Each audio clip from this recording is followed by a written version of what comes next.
레위기 10장 12절에서 20절입니다. 키워드는 속죄제물 처리 문제, 거룩하신 하나님의 백성, 말씀, 기도, 공동체입니다.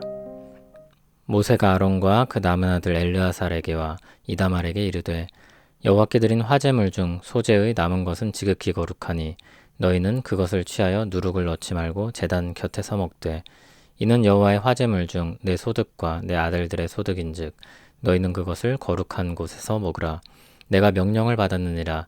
흔든 가슴과 들어올린 뒷다리는 너와 내 자녀가 너와 함께 정결한 곳에서 먹을지니 이는 이스라엘 자손의 화목제물 중에서 내 소득과 내 아들들의 소득으로 주신 것임이니라. 그 들어올린 뒷다리와 흔든 가슴을 화제물의 기름과 함께 가져다가 여호와 앞에 흔들어 요제를 삼을지니 이는 여호와의 명령대로 너와 내 자손의 영원한 소득이니라. 모세가 속죄제에 드린 염소를 찾은즉 이미 불살랐는지라. 그가 아론의 남은 아들 엘르아살과 이다말에게 노하여 이르되 이 속죄 제물은 지극히 거룩하거늘 너희가 어찌하여 거룩한 곳에서 먹지 아니하였느냐. 이는 너희로 회중의 죄를 담당하여 그들을 위하여 여호와 앞에 속죄하게 하려고 너희에게 주신 것이니라. 그 피는 성소에 들여오지 아니하는 것이었으니 그 제물은 너희가 내가 명령한 대로 거룩한 곳에서 먹었어야 했을 것이니라. 아론이 모세에게 이르되 오늘 그들이 그 속죄제와 번제를 여호와께 드렸어도 이런 일이 내게 임하였거늘 오늘 내가 속죄제물을 먹었더라면 여호와께서 어찌 좋게 여기셨으리요. 모세가 그 말을 듣고 좋게 여겼더라. 아멘.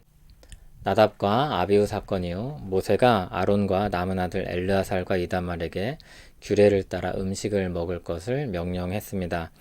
먼저 12절에서는 소제의 남은 것을 제사장의 몫으로 돌리며 제단 곁에서 먹으라고 했습니다. 13절 끝에는 모세가 명령을 받았다고 하며 하나님의 뜻이며 순종해야 한다는 것을 말하고 있습니다. 14절에는 흔든 가슴과 들어올린 뒷다리가 화목제물 중에서 제사장의 소득임을 말합니다. 그것은 화제물의 기름과 함께 요제로 삼은 후에 먹도록 했습니다. 그것이 그들의 소득이면서도 의무였습니다. 그런데 문제가 생겼습니다. 16절을 보면 속죄제 염소가 이미 다 불살라진 것입니다.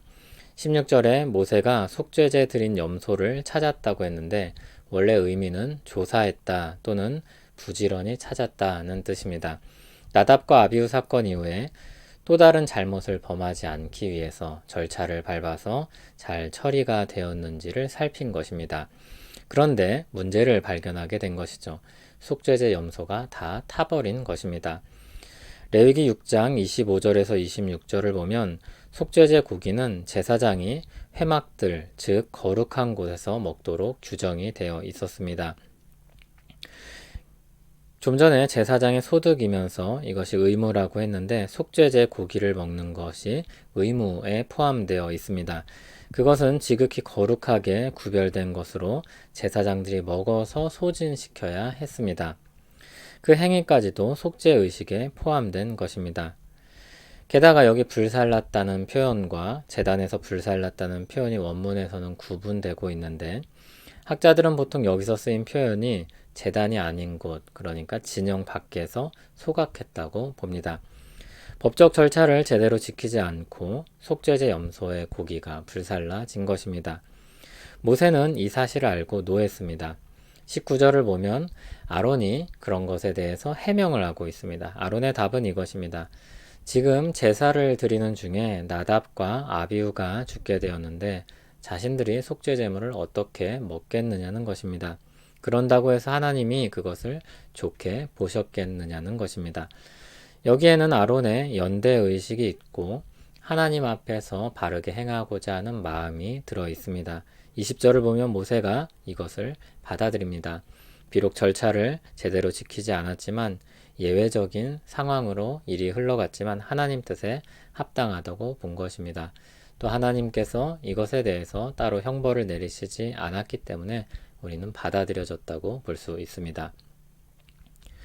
오늘 말씀에서 몇 부분을 한번 살펴보고자 합니다. 먼저 하나님은 순종을 요구하시면서도 예외적인 상황을 다 헤아리는 분입니다.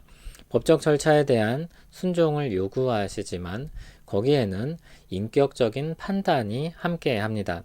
앞에서 나답과 아비후는 강력하게 처벌하셨는데 아론의 대답은 받아들여집니다.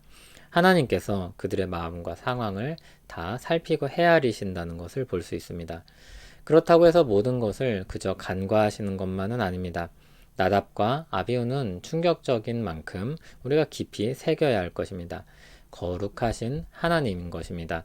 하나님은 거룩하시기 때문에 우리도 거룩해야 할 것입니다. 그러면서도 하나님이 어떤 법칙이 아니라 인격적인 분이라는 것을 우리가 보게 됩니다.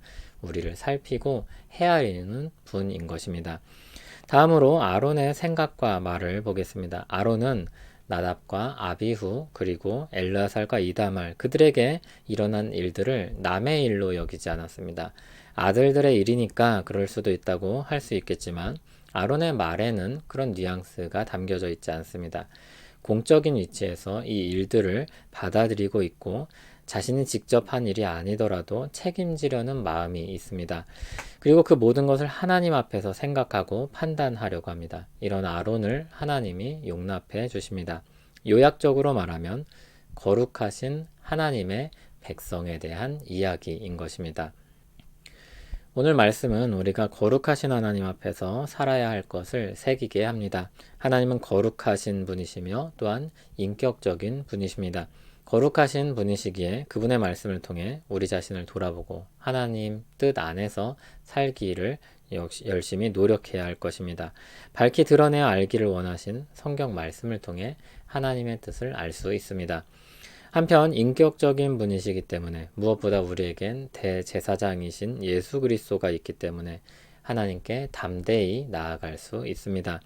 회개해야 할 일에 대해서는 예수 그리스도를 붙들고 회개하고 우리 필요를 아뢰고 구하기도 하고 감사한 일에 대한 감사와 찬양으로 기도할 수 있습니다. 이 모든 일은 우리 주 예수 그리스도께서 우리의 대언자가 되어주시기 때문에 가능한 일입니다. 마지막으로 아론과 같이 공동체에 대한 의식이 필요합니다. 공동체를 생각할 때 우리는 비방과 비난이 아니라 함께 짊어지고 가려는 사랑이 일어납니다. 사랑은 허다한 허물을 덮습니다. 그리고 하나됨을 힘써 지킵니다. 이런 의식을 가지고 살아가는 교회 공동체를 하나님이 기뻐하십니다. 우리가 그 사람이 되기를 소원합니다. 거룩하신 하나님, 하나님을 중심으로 살아가는 우리 되기를 소원합니다. 하나님 백성들임을 기억하여 주와 동행하기를 간절히 바랍니다. 하나님의 말씀이 우리 가운데 이루어지게 하시고 우리 허물은 주 안에서 덮어주시옵고 주 안에서 살아가는 복락을 누리게 하옵소서. 예수님 이름으로 기도합니다. 아멘.